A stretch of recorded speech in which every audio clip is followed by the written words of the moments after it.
കുറച്ച് ദിവസങ്ങൾക്ക് മുൻപ് നെടുങ്കണ്ടത്ത് നിന്ന് നമ്മളെ വല്ലാതെ ആശങ്കപ്പെടുത്തിയ ഒരു കൊലപാതക വാർത്ത വന്നത് ഓർമ്മയില്ലേ? ഒരു അമ്മയുടെയും മകന്റെയും തിരോധാനത്തിന്റെ പുറകെ എത്തിയ പോലീസ് കണ്ടുപിടിച്ചത് ഇരട്ട കൊലപാതകത്തിന്റെ വാർത്തയായിരുന്നു. സജി എന്ന് പറയുന്ന അവരുടെ ഈ അമ്മയുടെ രണ്ടാമത്തെ മകൻ അമ്മയെയും സഹോദരനെയും കൊലപ്പെടുത്തിയ വാർത്തയായിരുന്നു അന്ന് നമ്മുടെ മുൻപിലേക്ക് വന്നത്. നമ്മൾ ഞെട്ടലോടെയാണ് ആ വാർത്ത കേട്ടത്.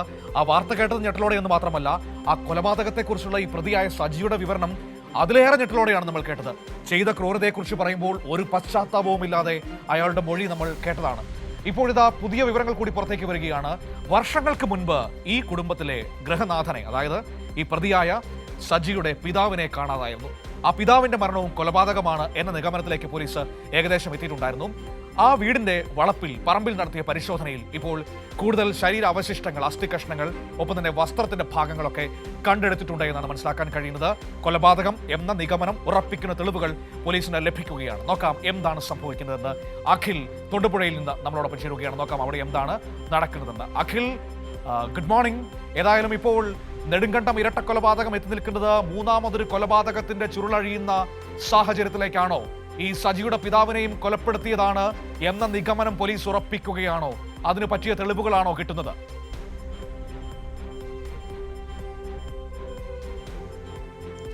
മനു, നെടുങ്കണ്ടം ഇരട്ടക്കൊലപാതകത്തിന് ദുരൂഹതകൾ ഒഴിയുന്നില്ല എന്ന് തന്നെ പറയേണ്ടി വരും. കാരണം നമുക്കറിയാം, നെടുങ്കണ്ടം ഇരട്ടക്കൊലപാതകത്തിന്റെ ആദ്യ ഘട്ടം മുതൽ പരിശോധിച്ചു കഴിഞ്ഞാൽ ഏപ്രിൽ 4-ാം തീയതിയാണ് ആ കൊലപാതകം നടക്കുന്നത്. ഏപ്രിൽ 9-ാം തീയതി, അതായത് വോട്ടെടുപ്പ് ദിവസം മുതൽ ഇവരെ കാണാനില്ല എന്നുള്ള പരാതി ഉന്നയിക്കുന്നു നാട്ടുകാർ. അത് ഇവരുടെ സഹോദരിയായിട്ടുള്ള, അതായത് കൊലപാതകത്തിലെ പ്രതിയായിട്ടുള്ള സജിയുടെ സഹോദരിയായിട്ടുള്ള സിനിയോട് പറയുന്നു. സിനി ഏപ്രിൽ 27-ാം തീയതി ഒരു പരാതി നെടുങ്കണ്ടം പോലീസിൽ നൽകുന്നു. ആ പരാതിയിൽ നിന്നായിരുന്നു ഇതിൻ്റെയൊക്കെ തുടക്കം. ആ പരാതി അന്വേഷിക്കാൻ വീട്ടിലെത്തുന്ന പോലീസിനെ കണ്ട് സജി ഒളിവിലേക്ക് ഒളിക്കുന്നു.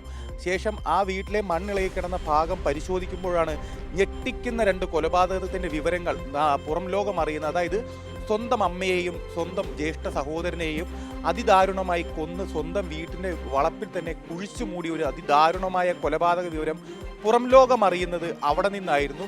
അത്തരത്തിൽ ആ കൊലപാതകത്തിൽ അവസാനിച്ചുവെന്ന്, അത്രയ്ക്ക് ദാരുണമായ ഭീകരമായ കൊലപാതകത്തിൽ അവസാനിച്ചുവെന്ന് നമ്മൾ കരുതിയെടുത്താണ് 2018-ലെ സജിയുടെയും റജിയുടെയും പിതാവും മേരിക്കുട്ടിയുടെ ഭർത്താവുമായ മാത്യുവിൻ്റെ തിരോധാനവും പോലീസ് രണ്ടാമത് അന്വേഷിക്കാൻ ഒരുങ്ങുന്നത്. കാരണം 2018 മാർച്ച് മാസം മുതൽ ഇവരുടെ പിതാവായ മാത്യുവിനെ കാണാനില്ല.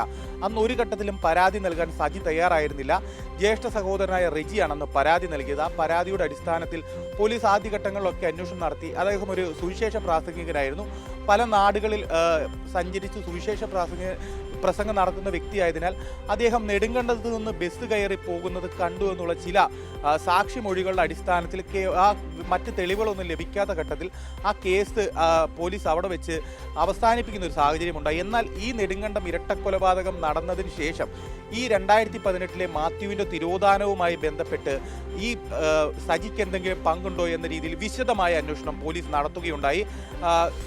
പ്രതിയെ അറസ്റ്റ് ചെയ്ത് അതിനുശേഷം കസ്റ്റഡിയിൽ വാങ്ങി മണിക്കൂറുകളും ദിവസങ്ങളും നീണ്ട ചോദ്യം ചെയ്യലിനൊടുവിൽ പോലീസിന് കിട്ടിയ ചില സൂചനകളാണ് അതീവ രഹസ്യമായി ഇന്നലെ ഈ സജിയുടെയും റെജിയുടെയും വീടിനോട് ചേർന്ന അതൊരു അവിടെ ചുറ്റും ഏലക്കാടുകളാണ്. മറ്റ് അയൽവാസികൾക്കൊന്നും അവിടെ എന്താണ് നടക്കുന്നതെന്ന് പോലും കാണാൻ കഴിയാത്ത രീതിയിൽ വലിയൊരു കാട് പോലുള്ള സ്ഥലമാണ്. അവിടെ ഈ സജിയുടെ മൊഴിയിൽ നിന്ന് കിട്ടിയ ചില സൂചനകൾ പോലീസിന് ദുരൂഹമായി തോന്നിയതിൻ്റെ ഘട്ടത്തിലാണ് ഇന്നലെ JCB ഉപയോഗിച്ച് അവിടെ കുഴിക്കാൻ തീരുമാനിച്ചത്. എന്ത് തന്നെയായാലും ആ പോലീസിൻ്റെ തീരുമാനം വളരെ ശരിയായിരുന്നു എന്ന് അനുമാനിക്കേണ്ടി വരും. കാരണം ആ ആദ്യഘട്ടത്തിൽ തന്നെ കുഴിച്ച് ഒരു 2 അടിയോളം എത്തിയപ്പോഴാണ് ആദ്യഘട്ടമായി ഒരു എല്ലിൻ്റെ കഷ്ണം ലഭിക്കുന്നത്. അതോടൊപ്പം തന്നെ ആ പ്രദേശം കുറച്ചുകൂടി കുഴിക്കുമ്പോൾ ഒരു വെളുത്ത ഷർട്ട് എന്നാണ് നമുക്ക് കിട്ടുന്ന പ്രാഥമിക വിവരം, വെളുത്ത ഷർട്ടിൻ്റെ ഭാഗങ്ങളും കൂടെ ലഭിക്കുകയുണ്ടായി. ഇത് പോലീസിൻ്റെ സംശയം, അതായത് 2018-ൽ കാണാതായ പിതാവായ മാത്യുവിനെ കൊലപ്പെടുത്തിയതാകാം എന്ന പോലീസിൻ്റെ സംശയത്തെ ബലപ്പെടുത്തി. നിലവിൽ ഇന്നലെ വൈകുന്നേരം വരെ അവിടെ കുഴിച്ച് പരിശോധന നടത്തിയിരുന്നു. നിലവിൽ ഇന്നും ഈ പരിശോധന തുടരും. വീടിൻ്റെ വിവിധ ഭാഗങ്ങളിലായി വീണ്ടും കുഴിച്ച് പരിശോധന നടത്തും.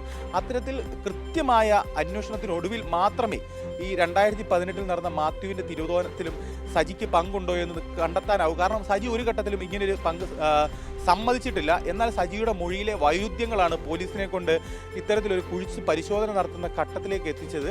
അത്തരത്തിൽ ഏതെങ്കിലും രീതിയിൽ സജിക്ക് മാത്യുവിൻ്റെ തിരോധാനവുമായി ബന്ധപ്പെട്ട് പങ്കുണ്ടോ എന്ന് കണ്ടെത്തും. മാത്യു കൊല്ലപ്പെട്ടതാണോ അല്ലെങ്കിൽ മാത്യുവിനെ മകനായ സജി തന്നെ കൊന്നതാണോ എന്ന് കൃത്യമായി പോലീസ് കണ്ടെത്തിയിരിക്കും. അതിൻ്റെ അകത്ത് മറ്റൊരു കാര്യമെന്ന് പറയുന്നത് 2013 മറ്റൊരു ലൈംഗിക പീഡന കേസ് കൂടി ഉണ്ടായിരുന്നു. ആ ലൈംഗിക പീഡന കേസിലും അതിജീവിതയുടെ മൊഴി, അതിലും സജിയിലേക്കാണ് ഇപ്പോൾ വിരൽ ചൂണ്ടുന്നത്. അതിലും അതിജീവിതയുടെ മൊഴിയെടുത്ത് സജി തന്നെയാണോ എന്ന് ഉറപ്പിക്കുന്നതിനുള്ള കാര്യങ്ങൾ നിലവിൽ പോലീസ് ചെയ്തു വരികയാണ്. ഇത്തരത്തിൽ സജി എന്ന ക്രിമിനലിൻ്റെ വളരെ വളരെ മൃഗീയമായ ഒരു സ്വഭാവത്തിൻ്റെ തെളിവുകളാണ് പുറത്തു വന്നുകൊണ്ടിരിക്കുന്നത്. സ്വന്തം അച്ഛനെയും അമ്മയെയും സഹോദരനെയും ഒക്കെ കൊന്നു എന്നുള്ള തരത്തിൽ മൃഗീയമായ ഒരു മനുഷ്യന്റെ സ്വഭാവത്തിന്റെ വൈരുദ്ധ്യങ്ങളാണ് പോലീസ് നിലവിൽ. അതുതന്നെയാണ് അഖില. ഇനിയിപ്പോൾ പിതാവിനെ കൂടി ഇയാൾ കൊലപ്പെടുത്തിയതാണോ എന്ന സംശയം മാത്രമാണ് ബാക്കി നിൽക്കുന്നത്. പോലീസ് അതിലേക്ക് വ്യക്തമായി എത്തുമെന്ന് നമുക്ക് പ്രതീക്ഷിക്കാം. Okay, thank you Akhil. അഖിലാണ് വിവരങ്ങൾ നമുക്ക് ഇടുക്കിയിൽ നിന്ന് നൽകിയത്.